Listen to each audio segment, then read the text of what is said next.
মুক্তিযুদ্ধের বিরুদ্ধে মুক্তিযোদ্ধাদের বিরুদ্ধে কথা বলার অধিকার তাদেরকে দিয়েছে। যে মুক্তিযোদ্ধা বলল, আমি তার সাথে সম্পূর্ণ একমত যে তারা জীবনে কষ্ট করেছে। মুক্তিযোদ্ধার নাতি সে ভর্তি হয়েছে মুক্তিযুদ্ধ কোটা ইউনিভার্সিটিতে, উনিও বলেন কোটা থাকবে না। তো বেটা তুই তাহলে পদে চলে আয়, পড়াশোনার দরকার নাই। তুই মুক্তিযুদ্ধের নাতি হিসেবে কোটায় ইউনিভার্সিটিতে ভর্তি হয়ে এমন বলে কোটা লাগবে না, তোকে তো ইউনিভার্সিটি থেকে বের করে দেওয়া উচিত।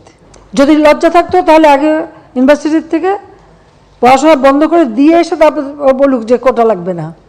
এটা বিচিত্র এই দেশ। আওয়ামী লীগ ক্ষমতা আসার আগে বাংলাদেশের অবস্থাটা কী ছিল? ঢাকা বিশ্ববিদ্যালয় সব বিশ্ববিদ্যালয়ে ছিল অস্ত্রের ঝড়জানানি, বোমাবাজি আর সেশন জট। 5 বছর 7 বছর সেশন জট। কোনো সেমিস্টার সিস্টেম ছিল না, গ্রেডিং পদ্ধতি ছিল না, বহু সাবজেক্ট ছিল না যা আন্তর্জাতিক মান হয়। ঢাকা বিশ্ববিদ্যালয়ের কারণে বাংলাদেশ থেকেও যদি বিএ পাস করে বিদেশে যেত তাকে আবার সেই গোড়ার থেকে ইন্টারমিডিয়েট থেকে পড়তে হতো, স্কুলে ভর্তি হয়ে পড়ে তারপরে উচ্চ সে যেতে পারতো। কারিকুলাম চেঞ্জ করা, গ্রেডিং সিস্টেম আনা, সেমিস্টার সিস্টেম আনা, সব কিছু কিন্তু আওয়ামী লীগ করে দিয়েছে। আজকে সকলের হাতে মোবাইল ফোন, ফটাফট যোগাযোগ করে ফেলে, সোশ্যাল মিডিয়াতে করে আন্দোলন করে। এই মোবাইল ফোন কোথায় ছিল, কার হাতে ছিল আওয়ামী লীগ ক্ষমতা আসার আগে? 96 সালের সরকার আসার পর সমস্ত ফোন, অ্যানালগ ফোনকে ডিজিটাল করা, মোবাইল ফোন সবার হাতে হাতে তুলে দেওয়া, ওয়াইফাই কানেকশন দেওয়া, কে করেছে? আওয়ামী লীগ সরকার করেছে। আর করেছে বলে আজকে সেটা ব্যবহার করে এখন নানা রকম রাষ্ট্র কিভাবে চলবে সেই নীতিমালা, সেটা তো আমাদের সংবিধানে দেওয়া আছে।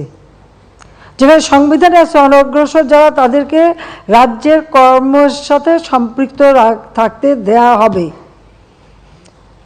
তারা কি সংবিধানটা পড়ে দেখছে কখনো?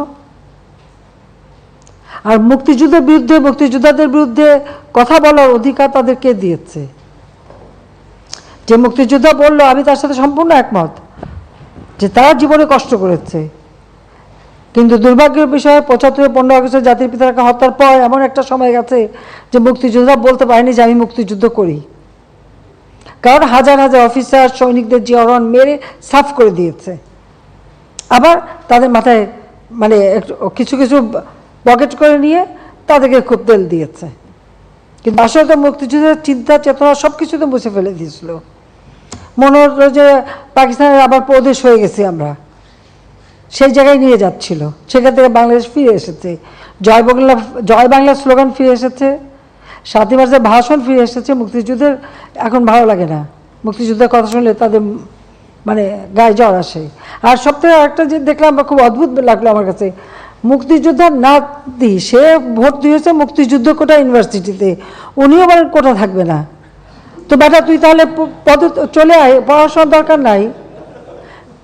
হ্যাঁ, ও বলতে হচ্ছে তুই চলে আয়, তোর পড়াশোনার দরকারটা কি? তুই মুক্তিযুদ্ধের নাতি হিসেবে কোটায় ইউনিভার্সিটিতে ভর্তি হয়ে এমন বলে কোটা লাগবে না, তোকে তো ইউনিভার্সিটি থেকে বের করে দেওয়া উচিত। হ্যাঁ, ওকে ওই ইউনিভার্সিটি থেকে বের করে দেওয়া উচিত যে কোটা নাই, তোর পড়া নাই, যা বাড়ি যে বসে থাক। যদি লজ্জা থাকতো তাহলে আগে ইউনিভার্সিটির থেকে পড়াশোনা বন্ধ করে দিয়ে এসে তারপর বলুক যে কোটা লাগবে না। এটা বিচিত্র এই দেশ। আসলে আমার দেশটা বিচিত্র একটা দেশ, বিচিত্র মানসিকতা। 6 ঋতুর দেশ তো, ঋতুও বদলায়, মনও বদলায়, আমার কিছু করার নাই।